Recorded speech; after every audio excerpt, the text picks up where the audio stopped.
Silakan Buma. Baik Fah, terima kasih. Salam sejahtera dan salam hormat. Taman Negara Gua Niah yang terletak di Miri akan diberi keutamaan untuk dijadikan sebagai tapak warisan dunia pertubuhan pendidikan, sains dan kebudayaan pertubuhan bangsa-bangsa bersatu UNESCO. Timbalan Ketua Menteri Dato' Amar Awan Tengah Ali Ahsan memberitahu pelbagai usaha dilaksana Kementerian Pembangunan Bandar dan Sumber Asli bagi memberi ruang kepada taman tersebut mendapat pengiktirafan tapak warisan dunia selepas Taman Negara Mulu Miri sejak tahun 2000. Jelas Dato' Amar Awang Tengah, ia akan dibuat secara berperingkat berikutan UNESCO telah menentukan bahawa pencalonan tersebut mempunyai had penyertaan dan setiap negara hanya dibenarkan untuk mencalon satu tapak warisan sahaja. Beliau memberitahu demikian dalam sidang media selepas majlis perasmian Ibu Pejabat Baru Jabatan Hutan Sarawak di bangunan Baitul Makmur 2 di Kuching. Tambahnya lagi, Taman Negara Gua Niah perlu dicalonkan kerana taman tersebut mempunyai keunikan dengan nilai sejarah serta alam semula jadi yang berusia jutaan tahun. Kerajaan negeri bersetuju menyediakan tanah seluas 27 hektar di Samarahan kepada Pertubuhan Belia Kebangsaan Bersatu Sarawak Seberkas untuk dijadikan sebagai pusat pembangunan pertanian moden. Menurut Menteri Pelancongan, Kesenian, Kebudayaan, Belia dan Sukan, Dato' Abdul Karim Rahman Hamzah, yang juga Presiden Saberkas, tanah berkenaan sesuai dijadikan pusat tersebut kerana ia dilengkapi kemudahan seperti jalan raya, bekalan elektrik dan air selain jaringan telekomunikasi. Dato' Abdul Karim Rahman Hamzah berkata sebelum ini 4 hektar tanah telah diserahkan namun ia dilihat tidak mencukupi untuk pembangunan pertanian moden. Jelasnya tapak tanah itu kini mempunyai 2 bangunan kecil dan pihaknya merancang untuk menambah bangunan-bangunan baru bagi tujuan penganjuran kursus dan latihan pertanian moden. Amat sesuai untuk kita membangunkan pertanian vertigasi. Kita melihatnya dari perspektif itu yang mana ramai petani-petani muda cukup berminat sekali dengan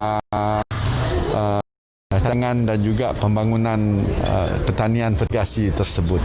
InsyaAllah kita akan usaha bangunkan dalam tahun 2021 lah.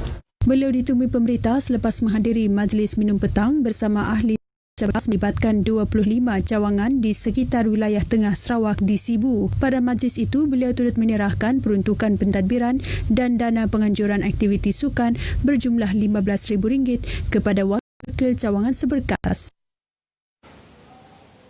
Tiada masalah kekurangan bekalan barangan keperluan di Sarawak setakat ini meskipun negara masih berdepan dengan pandemik COVID-19. Pengarah Kementerian Perdagangan Dalam Negeri dan Hal Ehwal Pengguna KPDNAGP Sarawak, Dato' Stanley Tan berkata pemantauan sentiasa dilakukan bagi memastikan setiap bekalan di semua peringkat mencukupi. Kita memang sentiasa mengambil perhatian atas barang-barang ini, di mana apabila kita dapati di peringkat pemborong, jika bekalan itu kurang, kita akan minta supaya pemborong itu mengambil langkah-langkah yang cepat untuk menambah stok mereka. Beliau mendedahkan sejak Januari hingga 9 Disember lalu, pihaknya telah melakukan pemantauan dan pemeriksaan ke atas 58,215 premis perniagaan.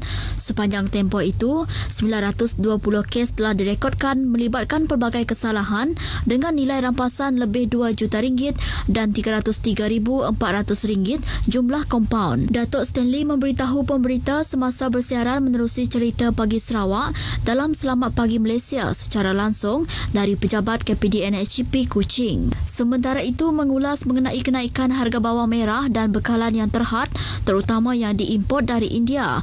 Dato' Stanley berkata perkara itu tidak dapat dielakkan berikutan jumlah pengeluaran yang berkurangan di negara itu akibat pandemik COVID-19.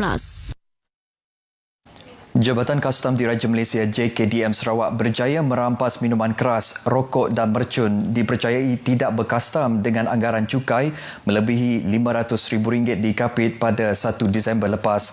Pengarah Kastam Sarawak Herman Shah Abdullah menerusi kenyataan media mendedahkan rampasan oleh cawangan penguatkuasaan JKDM Stesen Sibu dilakukan di 2 lokasi berbeza.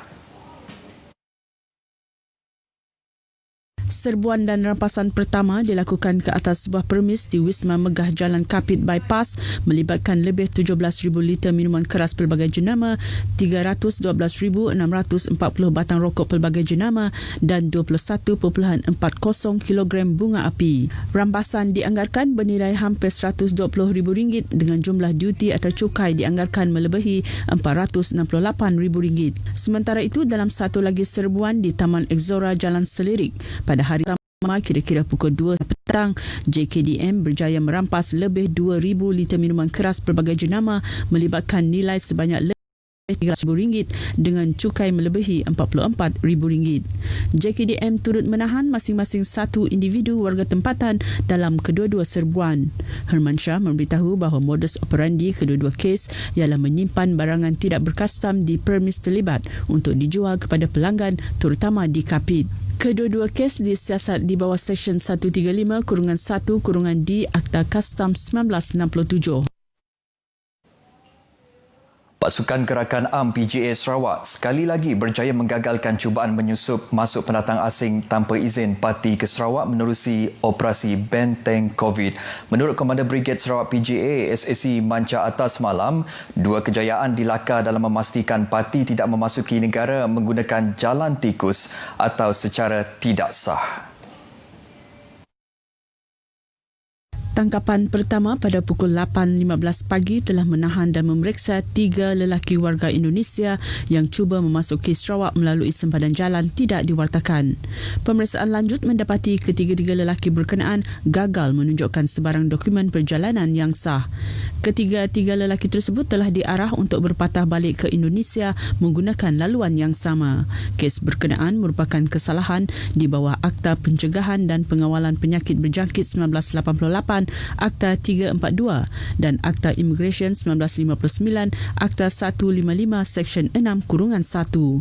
SAC Manca Atas menerusi kenyataan media turut mendedahkan pada pukul 11 malam tadi sepasukan PGA Batu Kawah ketika menjalankan rondaan keselamatan di sekitar kawasan ICQS Terbedu Serian telah menahan dan memeriksa sebuah kenderaan yang disyaki menjalankan aktiviti penyeludupan parti. Hasil pemeriksaan, seorang lelaki warga negara tempatan dan 2 lelaki warga negara Indonesia ditahan atas kesalahan memasuki Sarawak tanpa dokumen perjalanan yang sah. Kenderaan bernilai RM80,000 itu dan individu yang ditahan telah diserah kepada Balai Polis Terbedu untuk sesalan lanjut di bawah Akta Perdagangan Orang dan Penyeludupan Migran 2007 dan Seksyen 6-1-C Akta Immigration 1959-63 Pindaan 2002. SAC Manca turut memberitahu sepanjang pengoperasian Op Benteng COVID, Brigade Sarawak PGA telah mencatat kejayaan bernilai mencecah RM1.7 juta dengan rekod 52 kes melibatkan jumlah tangkapan seramai 42 orang warga tempatan dan 156 parti. Ketua Menteri Datuk Patigi Abang Johari Tonopeng menerima kunjungan hormat daripada Konsulat Agong Negara Brunei Darussalam di Kuching, Noni Zuraina Ismi di pejabat beliau di Wisma Bapa Malaysia Kuching pagi tadi. Kunjungan hormat tersebut bersempena pelantikan Noni sebagai Konsulat Agong Negara Brunei Darussalam yang baharu berkuat kuasa 31 Oktober lepas. Noni Zuraina Ismi mengganti Pengiran Kartini Pengiran Tahir yang telah tamat penggal perkhidmatan pada Mei lepas. Noni yang berumur 46 tahun akan berkhidmat sebagai Konsulat Agong Negara Brunei Darussalam di Kuching selama 3 tahun. Baik saudara, sekian berita dari Sarawak. Kita kembali bersama Ifah di Angkasa Puri. Silakan Ifah.